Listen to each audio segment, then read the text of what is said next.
Bien chicos de décimo, ¿qué tal? ¿Cómo están? Estamos empezando una nueva semana y a propósito estamos empezando el nuevo mes de junio, hoy es 1 de junio del 2020. Espero que sea un mes muy bendecido para cada uno de las vidas de ustedes en casa. Espero que se estén cuidando, que se estén tomando las medidas de bioseguridad adecuadas. Esperemos que en Dios, que primero ya vamos a pasar rápido esto, va a quedar como un mal recuerdo nada más. Y pues vamos a continuar con las clases de vectores. Vamos a ver hoy la clase 5 que son los componentes de vectores. En la clase pasada lo que vimos en la adición de vectores, yo explicaba más o menos lo que son las componentes y era precisamente por este tema en particular que vamos a ver hoy. Veamos por qué. Recuerden que yo grafico en el plano, yo estoy graficando los vectores, ¿cierto? Entonces, imaginémonos lo siguiente. Supongamos que yo tengo un vector, en este caso el vector 3,5. Recuerden que el primer número es la componente en X, el segundo número es la componente en Y.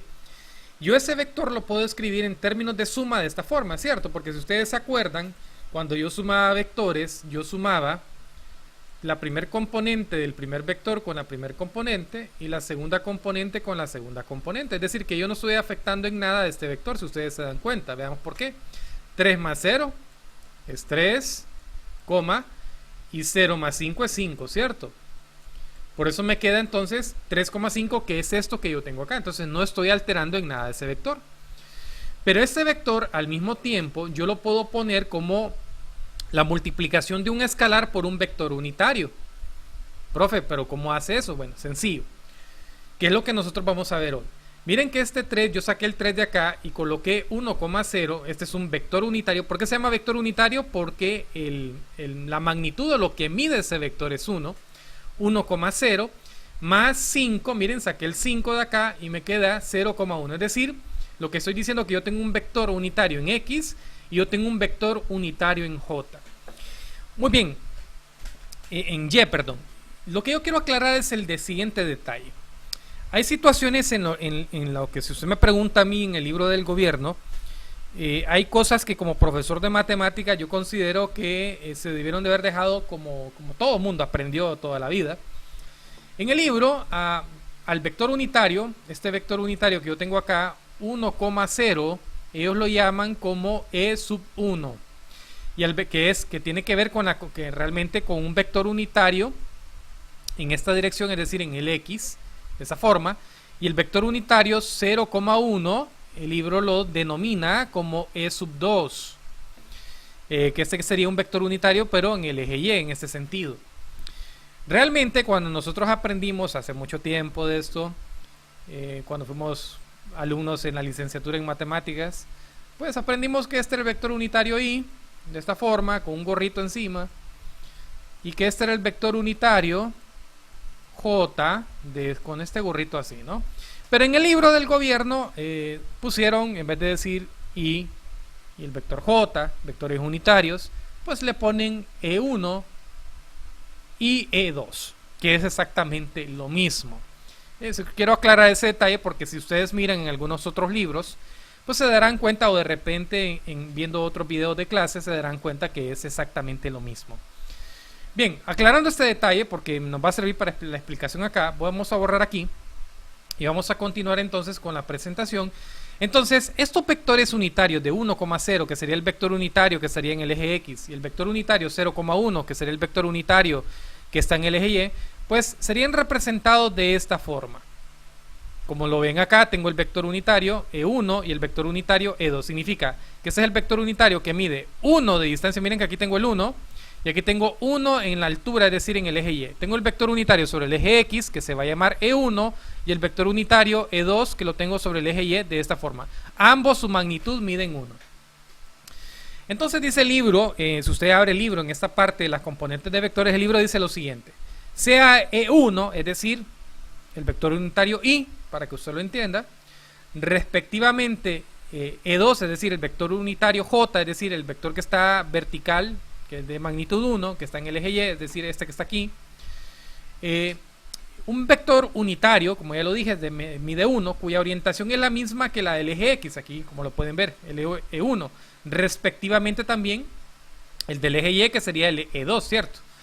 Dado un punto A, En este caso vamos a tener esta situación A, cuyas coordenadas serían de ese punto, A1, A sub 1, A sub 2, como lo tenemos aquí, sea entonces la componente A1, cuyas coordenadas serían A1, 0, que es lo que tenemos acá. Imagínense que este es un punto. Ese punto es un número cualquiera por el cual yo multipliqué el vector unitario. Y vean que ese vector unitario se alargó hasta el punto de A1. Eso es lo que estamos diciendo ahí. Respectivamente con la componente A2 que tengo acá, que sería 0, A sub 2.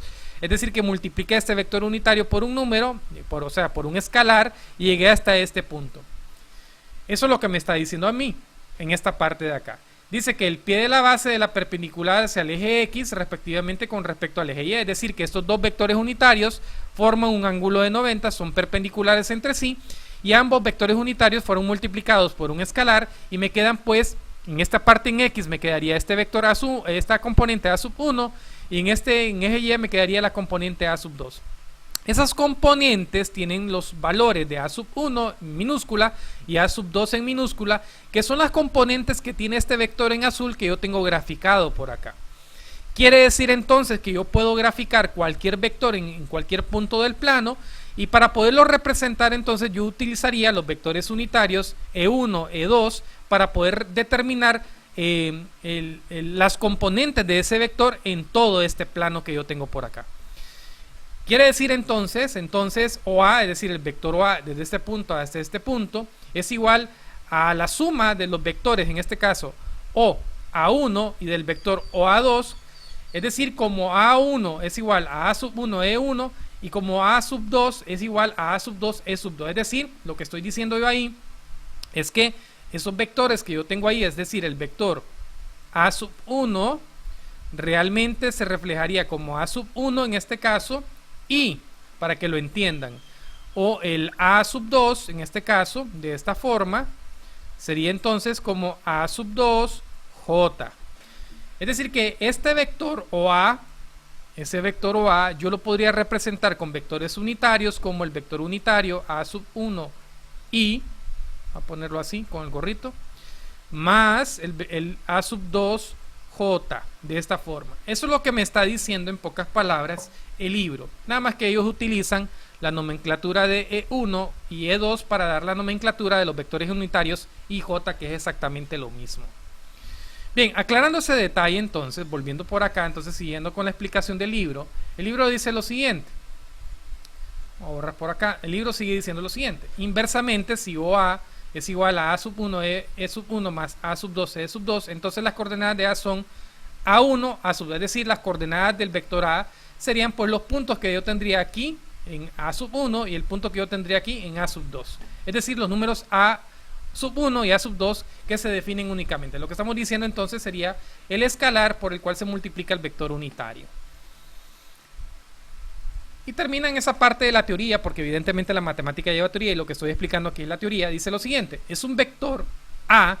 En un vector A existe un único par de números A sub 1, A sub 2 que satisface que el vector A es igual a A sub 1, E sub 1, es decir, volviendo acá entonces a repetir lo que estamos diciendo aquí, A sub 1 y más A sub 2 J, que es lo que estaba explicando anteriormente. Bien, entonces dice, si A es igual al vector OA, entonces las coordenadas de A son A sub 1, A sub 1, A sub 2, que es lo que ya había explicado anteriormente.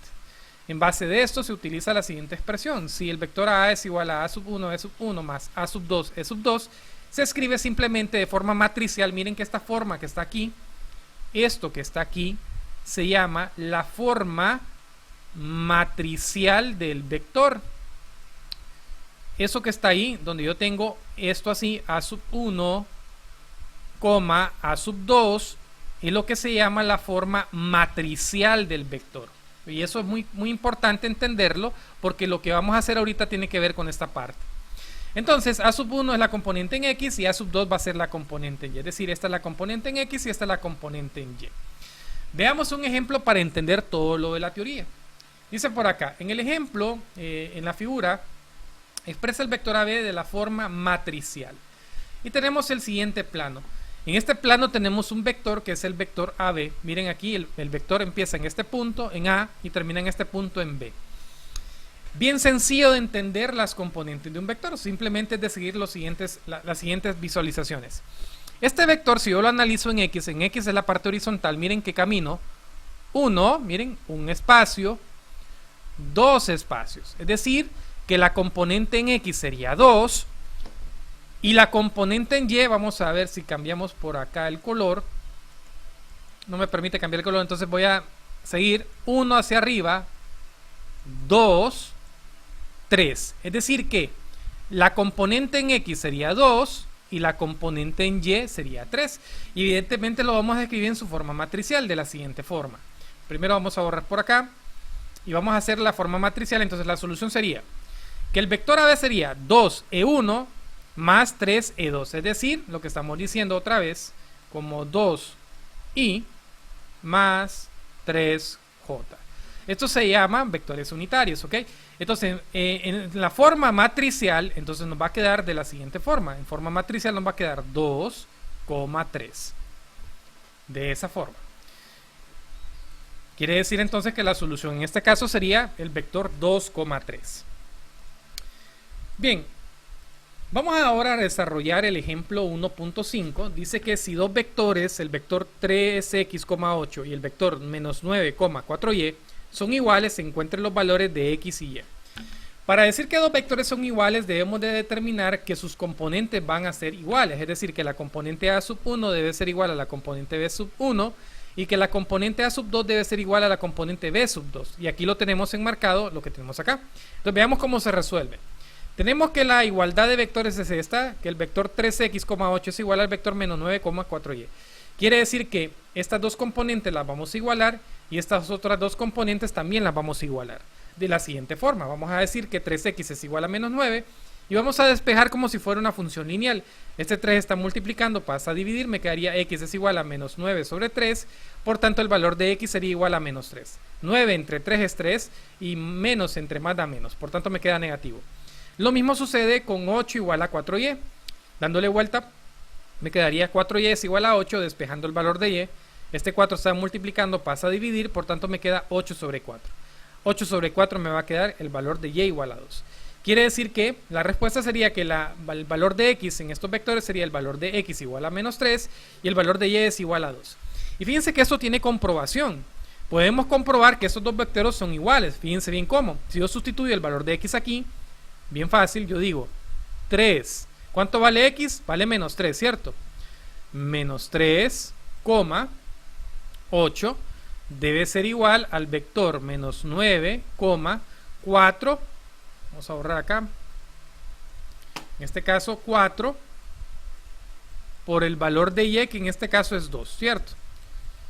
Veamos acá, 3 por menos 3 me va a quedar menos 9, 8, el primer vector, que debe ser igual, y miren acá, menos 9, 4 por 2 es 8. Vean que se cumple la igualdad de los vectores en este caso, ¿sí? Quiere decir que los valores de x y y que acabamos de calcular son los valores correctos. Bien, y la última parte de esta presentación tiene que ver entonces con la magnitud de los vectores. En este caso de acá, vamos a ver si corremos esto por acá, muy bien. Si yo quiero calcular lo que mide un vector, entonces la magnitud de los vectores se calcula como magnitud del vector A es igual a las componentes de ese vector elevados al cuadrado, sacándole su raíz cuadrada. Entonces vamos a hacer un ejemplo para entender esto. Tenemos el ejemplo 1.6. Dice, en el ejemplo 1.4 calcule la magnitud del AB, es decir, el ejemplo que hicimos al inicio. Tenemos en los vectores, el vector, en este caso, el vector AB nos daba, en su forma matricial, el vector 2,3. Quiere decir que para calcular lo que mide ese vector, debemos de calcular la raíz cuadrada de los cuadrados de sus componentes. De esta forma, el vector AB va a ser igual a la raíz cuadrada de la componente A sub 1 al cuadrado más la componente A sub 2 al cuadrado. Es decir, me va a quedar la magnitud del vector AB va a ser igual a la raíz cuadrada de 2 al cuadrado más 3 al cuadrado. Al efectuar estas operaciones, 2 al cuadrado es 4 y 3 al cuadrado es 9 y 4 más 9 es 13. Por tanto, la magnitud de ese vector va a ser la raíz cuadrada de 13, que es lo que andábamos buscando. Recuerden que magnitud tiene que ver con lo que mide realmente el vector, lo que mide realmente el vector. Como tarea, entonces, me van a resolver el ejercicio 1.16 donde dice en la figura anterior expreso los vectores desde A hasta G en forma matricial. Es decir, van a ir analizando, vamos a hacer un ejemplo acá, voy a agarrar el B por ejemplo, y en su forma matricial vean que el B en Y, aquí en este caso estoy bajando 2, miren, bajo 2 y me muevo en X 2, ¿cierto? Pero como aquí bajé este vector, esta parte, el vector J va a ser negativo y el vector Y en este caso va a ser positivo. ¿Qué significa? Que este vector va a ser, el vector B, sería igual entonces al vector, escrito como la forma en el libro, sería 2E1 menos 2E2, ¿cierto? Porque la parte de la componente en Y, pues en este caso es negativo. De igual forma van a hacer todos los demás el análisis de esos vectores. Y en esta parte de aquí van a tomar estos mismos vectores y van a calcular la magnitud de cada uno de ellos desde hasta la magnitud del vector A hasta la magnitud del vector J. Recordándoles que si tienen alguna duda, alguna inquietud, me pueden escribir y con mucho gusto los voy a atender. Hasta el próximo video.